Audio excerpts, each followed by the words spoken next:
this is part 5 to the Set Your Gradebook Up video. This is not an activity that I have typed up for you. Everything that you've done in the first 4 videos should be enough for you to set up your gradebook. I did go over with you how to make new assignments in part 3. Here I was just going to show you, for those of you that reuse a lot of the same assignments every year, I was going to show you how you can actually retrieve those assignments from year to year. It stores it on Infinite Campus, so this might be an option that you don't care about, but if you do, this is just a little tutorial on how you can actually access it. So here we're going to go to Instruction, we're going to Assignments, and here we're going to go to copy assignments, okay? Because before we created an assignment and we put in and typed in something that knew that we were doing. But if you want to copy assignments, we can go to this. And if you'll notice, it shows that I am in the 5th section for 2013.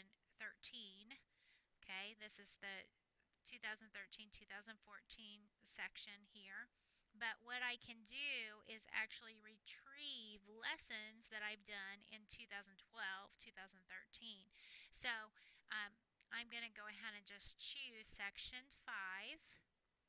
And what happens then is it shows me everything, the 143 lessons that were performed last year by my students, or that I put in and put a grade in for.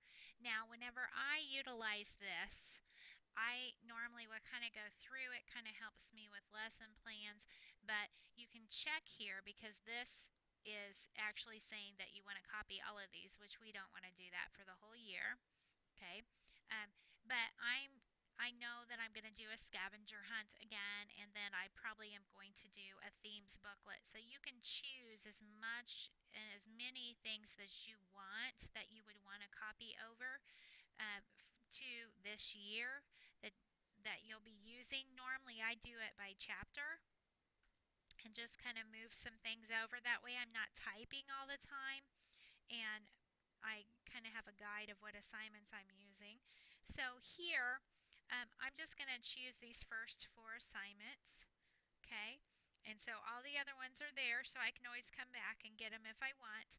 And then I'm going to go to this year, PMS 13-14, and I want to copy this into section 5, my 5th hour class, and so I'm going to click that. And this will not allow you to choose multiple sections, but there are some new options now to where you can go back through. But so we're going to just copy this into section 5, and I'm going to hit next. And now what it does is it shows you these assignments, and it shows that they were put in daily work, which is where we want them again. And here, what it does is it assigns it to an actual date, and it has it at the last day of school for assigned and end due date.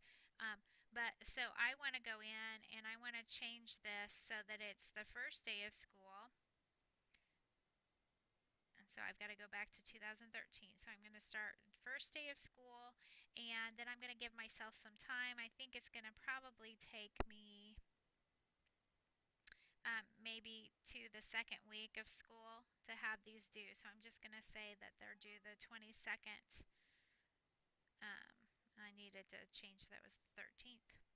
So I'm going to have it be the 22nd, August 22nd of 2013. Okay, and so now I'm going to go ahead and hit copy assignments. And it says copy complete. Do you want to copy to another section? Well, in this gradebook there are 4 sections, so I'm going to assume that most likely I'm going to use the same assignments in each class. I may not, so you can adjust that. So I'm going to say OK because I want to go ahead and have assignments ready for each. So I'm going to keep this, and if you'll notice, it still has the same 4 assignments marked. and it's pulling it from this assignment. And this time I'm going to switch it to, and it's showing you that in section 5, this is what I have there now. And I'm going to switch it to section 4 because I want to copy that over, and then I'm going to hit next.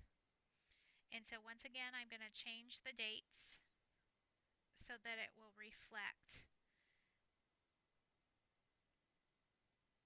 this year. And then I'm going to do that again. And so if you'll notice, you're just kind of repeating this, but then you don't have to type all of that in. And, you know, like I said, I normally do about 10 assignments or so at a time whenever I do this, and so it makes it worth it, so I don't have to go back in and copy each time. So now it's showing me that in section 4 this is there, and I'm just going to go ahead and go to my assignment list. I'm going to be done. Okay, but I could have continued going on. So you'll notice that in 5 I have these 4 assignments, and in course 4 I have in my 4th hour I have these assignments there, and they're ready for me. Now another thing that you can do, because obviously we don't even have students yet, but what you can do is click on this and it will hide all of those so the students cannot see that that's in the grade book. Okay, so you don't have parents calling. So we can always do something like that. All right. If you have any questions, or if you want more explanation on how to do this, I'd be happy to help you. Just give me a call or email. Thanks.